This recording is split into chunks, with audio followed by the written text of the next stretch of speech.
Thank you, Gloria. So this is a provocative topic, as you can see, and it is deliberate because in an audience such as this, one can be provocative without having to worry about it. And yes, and I can't help it, as Jaitidi just said. Um, so this is basically a paper, obviously, on climate change, and is, in that sense, perhaps not fitting with this session necessarily, because there was some shifting around of the session. But nevertheless, you have to bear with me. So the first question which needs to be looked at is how much carbon space are we actually left with? Um, in this chart, as you can see, normally two temperature limits are discussed. One is the 1.5 degrees Celsius limit that we would be reaching by 2100, or the 2 degrees Celsius. And this essentially tells you how much more can we emit. The dark blue is essentially what we've already emitted. And the light blue is the range given by 67% probability of how much space is left for us as the species of what we can. Beyond this, obviously, the temperatures would go beyond these two levels. The question is, who used the dark blue up, that dark blue space? Again, this is fairly general knowledge, but putting it in numbers make it quite contextual. The numbers that you see there is what is called the climate inequality quotient. And the quotient essentially represents the share of emissions divided by your share in the population. So anything greater than 1 is where you have basically inflicted injustice on the rest of the population. As you can see, the West is the only region which has a quotient greater than 1. In fact, 4 times. So they have emitted 4 times their share in the global population. And you look at the rest, all of us sitting in this room, we are all less than 1. So the inequality is extremely stark, which shows up in this. And this is what the climate injustice essentially is about. But where are we? Having known, it's not as if that we do not have the knowledge of the problem. We already know where we are headed. It's like, the Titanic, despite knowing about and seeing the iceberg, we are ramming into it full steam, and all puns intended, is what we are doing collectively. And the interesting part is that this is getting faster because of the base effect. As you can see, starting with the Industrial Revolution in that phase, about 2 centuries, we have emitted 50% of the current carbon emission that you have. And in the last 3 decades alone, we have emitted the rest 50%. So the speed at which we are reaching there is faster and faster because of the base effect. So we have lesser and lesser time essentially to cover, to actually limit the thing within the light blue range. So how do we do it? And there is a lot of work on this, which is essentially in terms of how should this carbon space, the space which is existing, the part which is still there, how should that be distributed across different countries? And what it takes into account is essentially the emissions that have already taken place by the different sets of countries, divided by their population, and whatever is remaining is essentially split in per capita terms. And it is not surprising that the West, they are in the deficit, which means they have emitted more than their share. And the East, which is us, essentially, we still have not used up the fair share, as one would call it, and the fair share being, as I said, divided per capita equally across citizens in the world. So that's the range that you see there, how much is remaining. The surplus is essentially those who have not emitted enough or are far below their space, and the West is the opposite. So the question is, how do we distribute this? The global North or the West has already emitted more. We cannot do anything about it in terms of going back in time. So something needs to be done. But before I get into that question, let's see what is the composition in terms of fossil fuels across North and the South. And the data shows that essentially it's oil and natural gas in the global North. The figures here are essentially in terms of the emissions coming out of these three different sources. The left side figure is the total emissions, and the right is in per capita terms. Now, it's important to look at the total emissions also, and not only in terms of per capita emissions, because at the end of the day, the negotiations that take place are done at a national level and not at an individual level. So, as you can see, as far as oil and coal is concerned, the global North is way, way ahead of the other countries. If you go in per capita terms, obviously they are far, far higher than the global South. But if you look at coal, things have changed. What was true for the global North earlier, some countries, particularly it's China and India, which I'll show you in the next chart, we are leading in coal. And hence, as I said, the title of the presentation is slightly provocative. When one says that keep oil in the soil and coal in the crust, do we mean that the global South does not have a right to emit or a right to develop? And I'll come back to that question just in a bit. This is to show you, by the way, so the green color is essentially the global North. The red is BRICS countries together. So this is the emissions of all the countries put together. And the dotted line is the rest of the world. So, and the left graph is total emissions and the right one is in per capita terms. What I wanted to draw your attention to is that in coal, if you see, there is a sharp jump that takes place from 2000 onwards. Again, it has been written about, but even in per capita terms, now we have crossed the global North.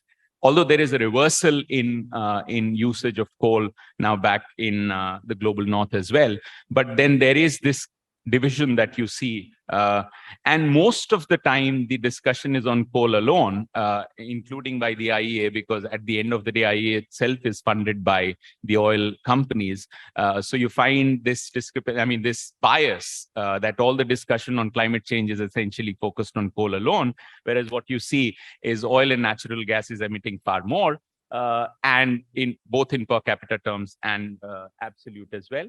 But coal is also there, so it needs to be addressed. It's something that cannot be just put as resistance from the South that we have a right to emit, because that's also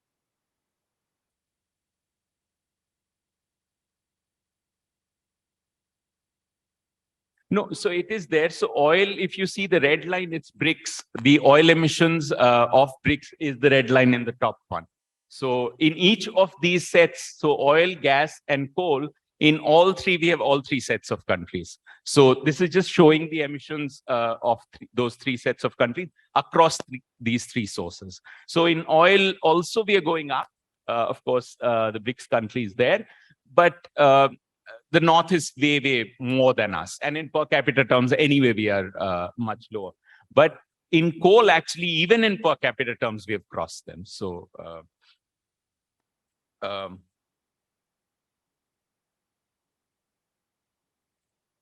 now, within the North and within the South, if you look at who's leading it, so we've obviously picked oil for the global North because they are leading it in terms of emissions, and coal we've picked the South. Globally, obviously, it's a no-brainer. US is the biggest emitter from oil and natural gas. And just look at the jump that has taken place in China. There's a huge rise that takes place during the phase that we know of, the growing China. There is a discussion, of course, about the location of these emissions, because it's not necessarily being consumed by China. So the difference between production emissions and consumption emissions. Nevertheless, there is a huge jump that has taken place in China. So China leads in. I have just a couple of more slides, so I should be done. This is our attempt to look at this problem. What we've done here is, if you can give me 2 minutes to explain this, is a hypothetical scenario. What we've shown here is, let's say this is year 0, which is 2022, and you're moving forward in time, let's say about 2100. And the blue shade that you see there is basically the global south, the countries which are creditors, so they have space, they should be given that space. So you essentially, the area under the curve is the space that should fairly be allocated to them. And the global north is essentially the red part of it. Now, obviously, they can't immediately go to 0. So, but they go to 0 way ahead of net 0, I mean. Way ahead of the global south. So the line that you see there going down is a sharper decline in the emissions, which is what is required. I'm just presenting what needs to be done. And then they need to go in the negative, because they have emitted more than their share. So in all, their share should be Y minus Z, which is in the negative. And that has a technological limitation, because you cannot have negative emissions. At best, what we have is net 0. So the question is, who compensates for that Z?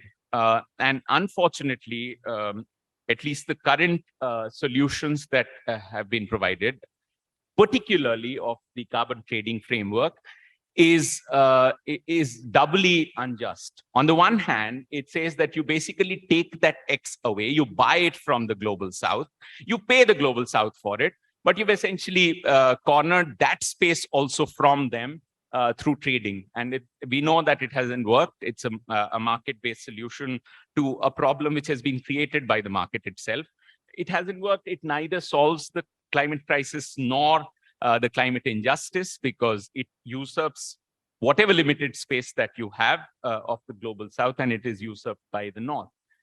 But even the progressive arguments that have been made, let's say in COP 26, where, and I'm being self-critical, it's not, that, let's say the northern left, the argument that has normally come from them is of a differentiated responsibility, or, arguments of degrowth or even green growth.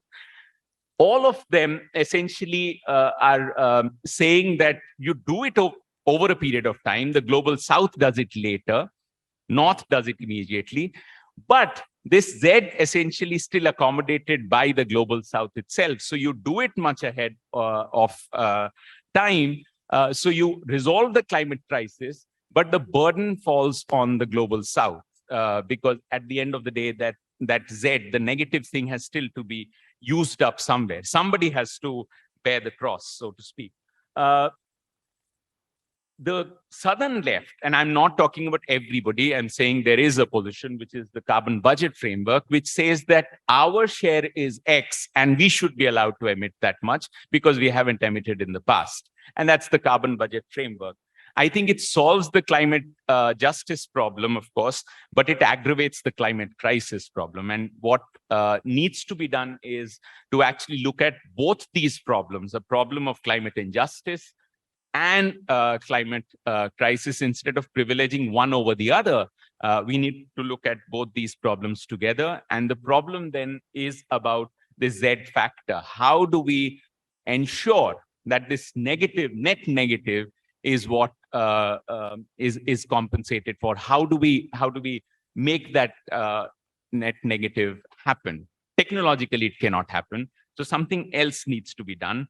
And that's the last slide. The only way possible that this can be done is that this Z part is absorbed by the South, but not on the cost, at the cost of South. The North pays for it. The North, the technology of net negative may not exist, but technology of the green transition exists. So the North should actually be absorbing the part that it would have done in the net negative scenario by decreasing the emissions from the global south. The responsibility does not fall on the global south. As you can see here, you essentially create an international carbon fund, not on the lines of the IMF, but an ICF, which is progressive in nature. Again, utopian perhaps in imagination. At the same time, these utopian ideas perhaps also could give rise to possibilities of limiting climate change. And that's the only possibility, actually. Without solving this, the Z factor will not be able to address climate change at all. And that is not the burden should not fall on the South. There's no change in, let's say, the development prospects of the global South, but the financing of that development of green financing needs to come from the global North, and that compensation would have to be made. Perhaps collectively, if the global South negotiates on this, we would be in a position, the absorption takes place, but the absorption is done by the global North itself and not at our cost.